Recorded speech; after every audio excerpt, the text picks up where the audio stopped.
Bonjour et bonsoir à tous, ici UBPixar pour ma première vidéo de ma chaîne secondaire. En effet, j'ai déjà une chaîne principale mais surtout orientée gaming, donc là pour séparer justement le côté gaming et du côté peinture sur figurine et impression 3D, j'ai ouvert cette chaîne secondaire. J'avais fait, pour ceux que ça intéresse, une première playlist quand même sur ma chaîne principale de tutos de peinture, donc n'hésitez pas à aller la voir si ça vous intéresse. Aujourd'hui, on va voir ensemble donc les dégradés, comment réussir un dégradé assez facilement sans aérographe, donc au pinceau, avec une méthode très simple, sans dilution, sans eau, juste avec de la peinture à sec.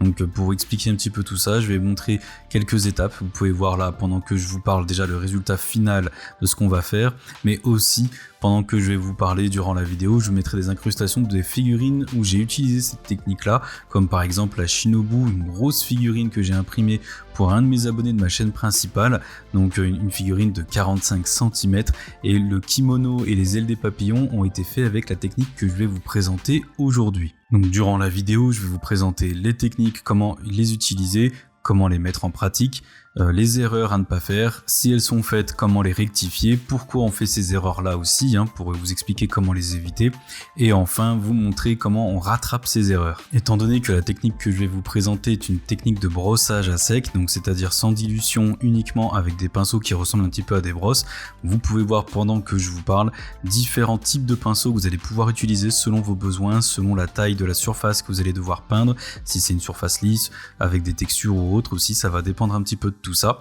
Je vais vous expliquer de toute façon tous ces petits détails là en vidéo, mais sachez que du coup vous pouvez essayer d'avoir différents types de pinceaux selon les surfaces, que ce soit brossage à sec, que ce soit même des pinceaux de maquillage, ça peut aussi faire l'affaire, surtout si vous avez besoin de peindre des zones beaucoup plus petites et que vous n'avez pas de pinceaux petits de marque, vous pouvez prendre des pinceaux qui se rapprochent de ceux qu'on a pour le maquillage. Tout comme aussi ce type de pinceau que là j'ai dans les mains, où le brossage à sec peut aussi être fait, comme vous pouvez voir, et la pointe est vraiment toute petite. Donc pour pouvoir illustrer mes propos très facilement, j'ai pris des socles à surface lisse pour que vous puissiez voir justement beaucoup plus facilement lorsque ça fonctionne et lorsque ça fonctionne pas, pour pas justement avoir des textures parasites qui pourraient justement masquer les défauts. Là au moins vous allez bien les voir quand il y aura des défauts, ou quand le dégradé sera bien fait, vous pourrez aussi le voir facilement. Pour commencer un dégradé, je vous conseille toujours de commencer par la peinture la plus foncée, déjà parce que en général les peintures foncées sont plus couvrantes. Vous recouvrez donc toute la surface où le dégradé doit être fait.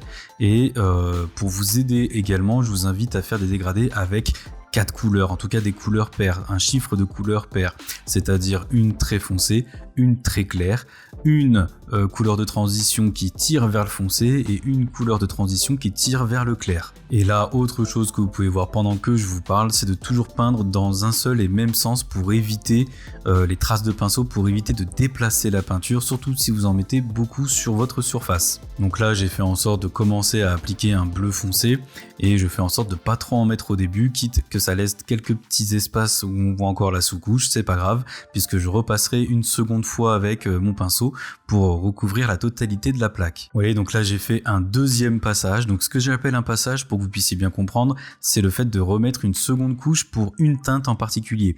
Donc là pour la teinte foncée, j'ai fait un deuxième passage, et au bout du deuxième passage, vous voyez que c'est plus ou moins uniforme. Maintenant je vais commencer à mettre une couleur de transition qui tire vers le foncé.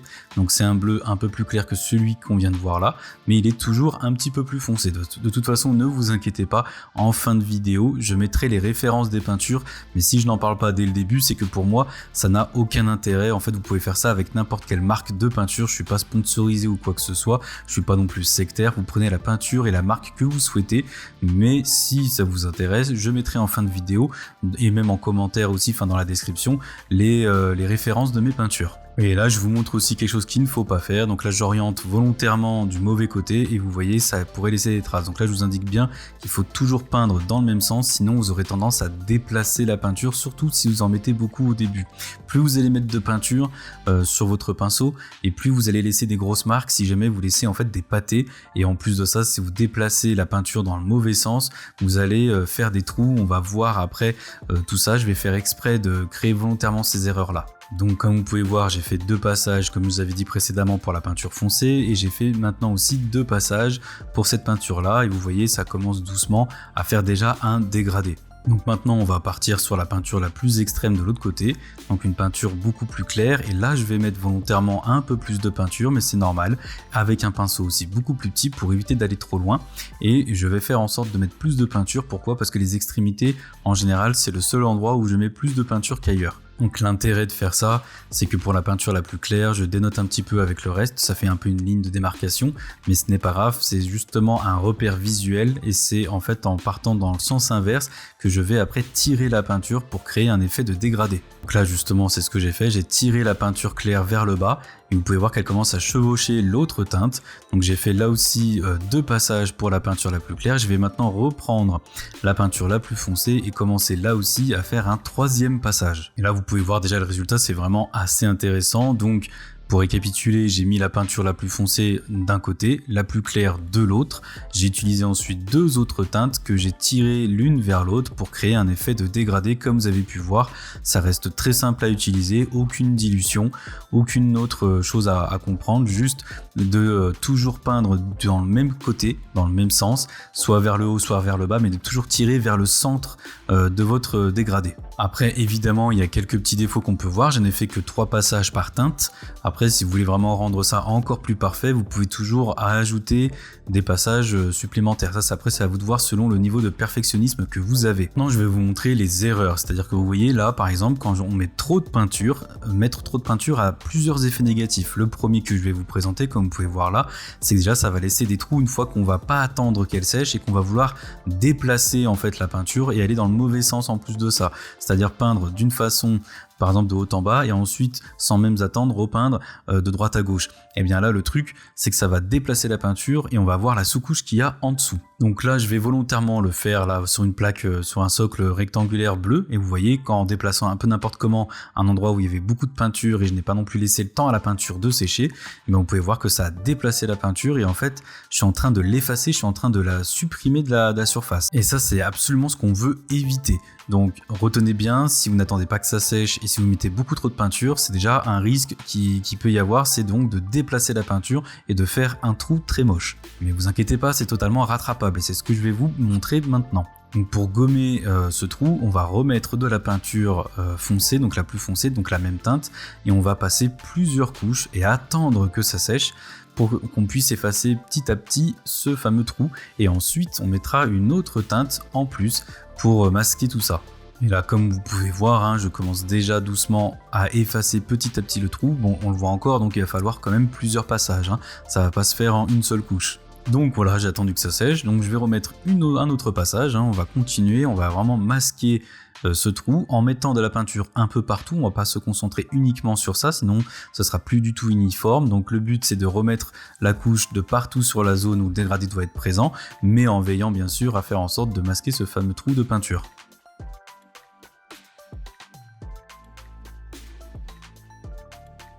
Vous voyez, il commence déjà un petit peu à disparaître, même si on voit encore l'endroit où il est, on commence à voir que petit à petit, il finit par s'effacer. Donc là, je vais mettre le 3e passage de la même teinte et je pense qu'une 4e couche sera nécessaire. Donc là, oui, en effet, j'ai remarqué qu'il fallait encore un petit peu, donc j'ai rajouté encore une 4e couche pour être vraiment sûr de bien masquer le trou. Voilà, maintenant que ça c'est fait, je vais rajouter une teinte beaucoup plus claire pour encore masquer à la fois l'erreur qu'on avait fait avant, mais aussi pour commencer le dégradé. Donc là, je commence avec une teinte beaucoup plus claire que le orange qu'on voit depuis tout à l'heure sur la surface. Je vais mettre un orange beaucoup plus clair et vous allez voir que le dégradé va vite prendre forme. Donc ça va être la même logique que pour le socle avec la couleur bleue. Donc je mets d'abord une première teinte très démarquée, très claire, et après je vais tirer vers le bas, vous voyez, orienté comme ceci. Mais là, regardez, hop, je vais encore essayer de faire l'erreur. Ah bah mince, j'ai pas attendu que ça sèche. Et regardez ce qui se passe, ça déplace encore une fois la peinture. C'est ce que je vous avais dit, parce que vu que je ne vous l'ai pas montré bien comme il faut, le fait de ne pas attendre, je vous avais montré sur le rectangle bleu quand il y avait trop de peinture. Là, je vous montre quand vous n'attendez pas que ça sèche et que vous faites n'importe quoi. Et bien c'est pareil, vous allez déplacer la peinture. Même si vous n'avez pas mis beaucoup, le fait de ne pas attendre, si vous tirez trop rapidement dans un sens de manière violente, ou alors dans un sens qui n'est pas le bon, et bien ça va déplacer la peinture. Faut être assez délicat dans son geste. Si vous allez beaucoup trop fort avec le pinceau, si vous donnez des coups trop abrupts, et bien vous allez déplacer la peinture même s'il n'y a pas beaucoup de peinture, et même si vous êtes dans le même sens. Donc pour corriger ce problème que je viens de faire volontairement, vu que je viens juste de le faire et que c'est juste le fait d'avoir déplacé trop rapidement la peinture, mais vu qu'il n'y en avait pas beaucoup, là ce que je vais faire c'est que je vais simplement remettre une couche de teinte, de cette teinte là, et ça va tout de suite masquer le problème, on le verra déjà plus. Regardez, comme vous pouvez voir, on n'y voit déjà presque plus, mais là la peinture est encore fraîche, donc vous verrez une fois séchée, on verra plus le défaut que je viens de créer précédemment. Donc là ce que je vais faire c'est que je vais remettre une teinte de orange un peu foncée, même si là elle a l'air d'être claire parce qu'elle est toute fraîche, mais elle est un peu plus foncée que la couleur qui est juste au-dessus, et je vais à nouveau appliquer une couche pour essayer de faire en sorte de masquer le défaut que j'avais fait précédemment en tirant la peinture de manière trop forte. Et comme vous pouvez voir, regardez, donc là j'ai fini par le jaune, vous pouvez voir que le dégradé se forme bien, toujours en continuant avec cette fameuse logique. Et pour récapituler, hormis la teinte très foncée que j'avais mis au début en plusieurs couches pour masquer le premier défaut, en dehors de celle-ci, toutes les autres teintes ont été appliquées avec 3 passages, donc 3 couches, comme pour le socle bleu. Après, encore une fois, si vous voulez perfectionner la chose en faisant en sorte que le dégradé soit beaucoup plus doux, vous pouvez faire plusieurs passages. Si vous vous souvenez, je vous avais dit qu'il y a un autre défaut à mettre beaucoup trop de peinture, surtout sur les extrémités, comme vous pouvez voir, c'est qu'il va y avoir un excès de matière. Donc faites toujours très attention lorsque vous mettez beaucoup trop de peinture. Moi là je l'ai fait volontairement, surtout en plus sur des socles d'une surface très petite pour que vous puissiez voir quel genre de défaut ça peut faire. Mais dites-vous bien que ça, il faut vraiment l'éviter, c'est très très moche sur une figurine, surtout si c'est une figurine assez jolie, assez artistique, assez bien dessinée, etc. Donc faites en sorte de mettre jamais trop de peinture. Même si au début ça vous semble un petit peu chiant de mettre qu'un tout petit peu de peinture, vaut mieux avoir le contrôle et éviter ce genre de mocheté. Donc là où nous en sommes dans la vidéo, c'est que vous pouvez voir donc déjà le dégradé bleu que j'ai fait. D'ailleurs vous pouvez voir qu'il y a quelques petites, malheureusement quelques petites taches de orange, des petites éclaboussures parce que quand je faisais le socle orange qui est ici, j'avais pas fait attention. Il y a le socle bleu qui était juste en dessous et avec le brossage à sec, ça a fait légèrement des petites éclaboussures de peinture. Mais en tout cas vous pouvez voir que le dégradé se fait correctement. C'est assez doux avec seulement 3 passages. Donc ça reste assez correct, ça m'a pas mis beaucoup de temps, je crois que j'ai mis à peu près 10 minutes. Le plus long c'était vraiment d'attendre que les couches de peinture sèchent. Donc le plus long c'était d'attendre que ça sèche, c'était même pas de faire ce dégradé. Et là maintenant je vais vous montrer une autre chose qui m'est arrivée. Donc lorsque j'ai fait la figurine de Shinobu, je m'étais complètement trompé dans les dégradés puisque j'avais commencé par les dégradés des ailes des papillons, et quand j'ai commencé à faire le kimono, je m'étais trompé dans les couleurs et l'abonné pour qui j'ai fait la figurine me l'a fait remarquer et j'ai dû recommencer le dégradé. Et donc c'est pour vous expliquer que même quand vous mettez une couleur qui ne vous plaît pas, un dégradé qui au final ne vous convient pas, ou si comme moi vous vous trompez dans les couleurs, et bien ça reste rattrapable. Donc avec ce socle là que je tiens dans les mains, je vais vous montrer qu'on peut partir sur une teinte totalement différente. Alors par contre, vous veuillez m'excuser, j'ai complètement oublié de filmer le passage où j'ai justement peint la surface orange en vert, mais vous pouvez mettre pause rapidement, vous verrez que sur les extrémités il y a quelques petites teintes oranges qui restent. Donc vous voyez que là on a pu totalement recouvrir la surface. Donc là c'est le vert le plus foncé, donc ce qu'on va faire, on va tout de suite commencer maintenant par le vert le plus clair. Au lieu de faire une couleur de transition, cette fois-ci je commence tout de suite par une couleur claire, donc l'extrémité. Donc ça va être un vert tellement clair qu'on dirait presque qu'il est blanc, mais c'est bien un vert. En tout cas c'est dans une même teinte de vert, et là encore une fois je vais utiliser 4 couleurs, donc une très foncée qui est la surface de base, une très claire que vous voyez que je suis en train d'appliquer pendant que je vous parle, et une couleur d'un vert qui tire plus vers le foncé et un vert qui tire plus vers le clair pour faire les couleurs de transition. Et là encore, je tire toujours dans le même sens et je vais un peu plus loin cette fois-ci, je vais vers le centre et je ramène la peinture pour faire cet aspect justement de dégradé. Donc là maintenant que j'ai bien vu que ça a séché, j'ai pris la teinte la plus claire qui se rapproche de celle-ci, et là pareil je chevauche les couleurs et je tire vers le bas, je vais vers le foncé. Vous voyez, donc après je peux décharger le pinceau si jamais je trouve qu'il y a beaucoup trop de peinture, je décharge un peu sur du sopalin ou autre et je continue de tirer vers la même direction. Bon, entre temps, étant donné que je trouvais que le vert était beaucoup trop clair, je suis plus parti vers du jaune, donc là j'ai juste changé de couleur justement pour vous montrer qu'on peut changer de couleur, et vous voyez donc le dégradé comment il tire. Donc ça va du vert à un vert basique, vers un jaune un peu pâle, un petit peu pastel. Donc vous voyez le dégradé se forme bien, et pourtant à la base c'était un socle avec une couleur beaucoup plus orange, donc vous voyez on peut rattraper les couleurs. Après il y a toujours des petits défauts comme je vous montre là en vidéo, mais ça peut toujours être rattrapable. Après c'est à vous de voir. Donc là encore une fois il y avait 3 passages. Donc vous pouvez voir qu'on a fait un dégradé bleu, un dégradé orange et un dégradé vert. Vous comprenez donc, comme je vous ai dit, pour récapituler l'astuce, c'est d'abord de mettre toute la surface que vous souhaitez dégrader avec d'abord la couleur la plus foncée. Ensuite, l'extrémité de là où la couleur est censée être claire, vous la mettez tout de suite. Et ensuite, vous tirez dans le sens inverse, donc c'est-à-dire la couleur de transition foncée vers le clair, la couleur de transition claire vers le foncé, pour qu'elles se rejoignent au centre. Et vous faites en sorte qu'elles se chevauchent. Vous faites 2-3 passages comme ça, en tirant toujours dans le même sens, et vous verrez que du coup ça va former un dégradé, et ça sans dilution.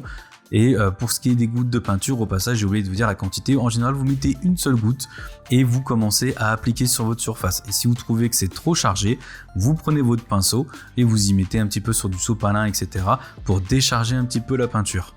Donc en ce qui concerne maintenant les références de peinture, donc j'ai pris pour le bleu du Imperial Navy, du Regal Blue, ensuite du Crystal Blue et enfin du Bright Sapphire.